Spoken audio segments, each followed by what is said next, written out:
বলেছে আমার খুব পেটের অসুখ হয়, যেমন আমার খুব পেটের অসুখ হয়, সেই জন্য আমার এটা খুব ভালো লেগেছে শুনে। যখন আমার 20 বছর বয়স, মা বলছেন, তখন একজন ডাক্তার আমাকে বলেছিলেন যে পাকস্থলীর বা আন্তরিক কোনো গোলমাল হলে সবচেয়ে ভালো হলো যথারীতি স্বাভাবিকভাবে খাওয়া দাওয়া করা এবং গোলমাল নিয়ে মাথা না ঘামানো। তিনি বলেছিলেন যদি তোমার অম্ল বা অজীর্ণ হয়, মানে অম্ল মানে অম্বল আর অজীর্ণ হয়, হজম না হয়, তাহলে তুমি যে কোনো খাবার খেলেই তা হবে, এবং তা নিয়ে যতই মাথা ঘামাবে ততই তা আরো বাড়বে।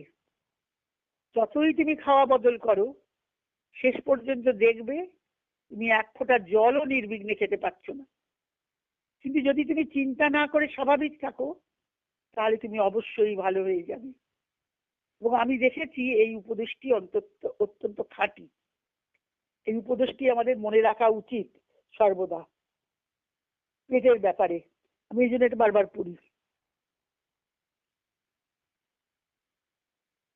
কালকে আমাকে একজন বলছিল যে আমার তো স্বাদ কিছুতেই, সব খাবার তো ছেড়ে দিয়েছি। আমি ছেড়ো না, অথচ খেয়ে যাও।